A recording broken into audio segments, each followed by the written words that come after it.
Yes, my question is for Dr. Zacharias. How do you respond to those in this country who run our elite schools, who write our textbooks? The evil is not within us, but outside of us, like in a person who has a handgun or social economic created conditions, that it is otherwise. Well, since that's direct, do you want to go ahead?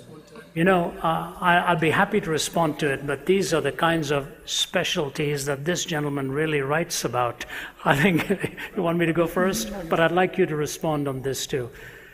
Give the question a bit of a pointed edge here. I think I'm hearing what you're saying, but how do you respond to a culture that is saying the evil is outside of us and not inside us? Yes. It seems my vague or little perspective of the universities, those who write all the textbooks that end up in our elementary education schools do not hold a Judeo-Christian worldview anymore, and that our evil is, like President Obama said, it's in the streets. It's people who are poor because of people oppressing them, not so much something that comes from within a person.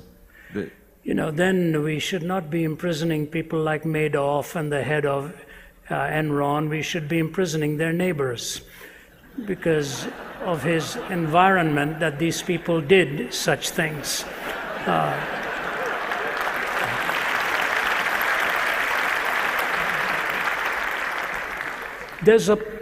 These things have partial truths in them, and I said it in a bit of a flip off the cuff manner, and what they're really trying to say is that we are oftentimes the product of our environment.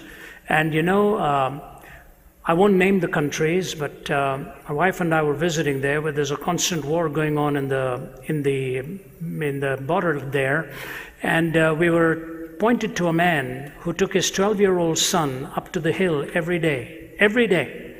He would take his boy right from the time he was a little boy, take him up to the top of the hill and point to the country across the line there, and he said, your whole goal in life should be to kill as many of those people in that country as you possibly can. That is your purpose in life and why you are here. And you take a little boy by the hand, and day after day you pummel that kind of stuff into him. And then he wraps bombs around himself and blows himself up one day. You can see what they did with a young mind like that they ultimately radicalized and influenced and controlled. And the tragedy is that this is a deadly half-truth, but it is a half-truth all right. It is your environment and your upbringing has an awful lot to do with this. And so you watch the movies in our time. Look at the impact pornography has taken on this culture.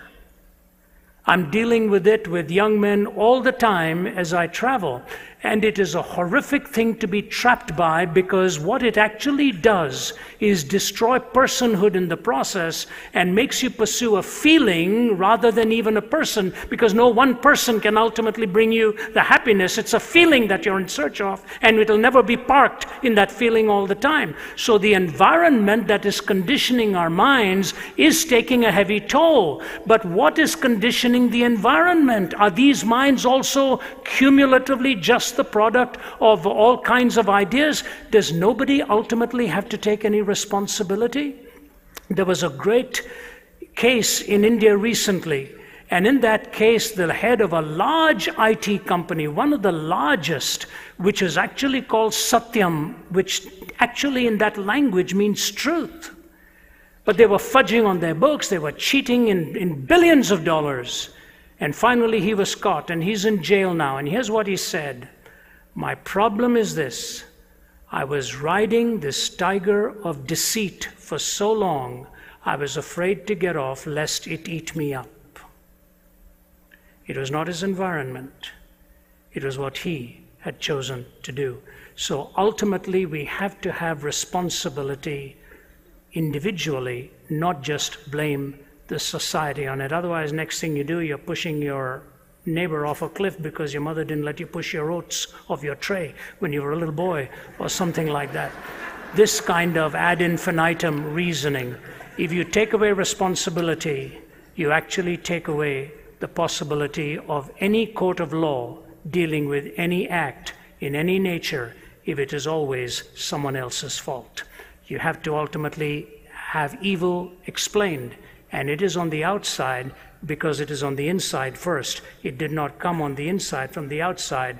All that is within you is evil, and all the list that God gives to us comes from the heart of man. That's what really defiles. Any thoughts on that, Oz? What you're describing is the fruits of the 18th century Enlightenment, which doesn't believe in evil, doesn't believe in sin or responsibility, so looks to things like more psychology, better politics, higher education, and this will solve the problem. And clearly, 20th century evil has blown a huge hole in that. Now, when you meet people who still believe in it, I think this is the way to approach them. They have never met real evil. Let me give you an example. The great poet W.H. Auden came to faith through meeting evil. He was a socialist, an atheist, and a left-wing radical who'd fought on the Republican side in Spain in the Civil War, came to America to escape Nazism. But one evening, watching a documentary in New York, saw Hitler's troops entering Poland, bayoneting women and children. And most of the German audience were on the side of the Nazi stormtroopers and cried out in the darkness, kill them, egging them on. And Auden said, in 2 minutes, my whole worldview was turned around. On the one hand, I knew we were evil. I was looking at something that no psychology, no education, and no politics could ever change. This is radical evil. But then he said, I realized as a European intellectual, I'd spent all my life removing the absolutes. Everything's relative. But I wanted to say that Hitler was absolutely evil. So he said, I left the cinema a seeker after an unconditional absolute, and I met Christ. In other words, many of these people have a very shallow view of human life, and also very shallow political policies too. And it always runs aground on the rock of reality and real evil.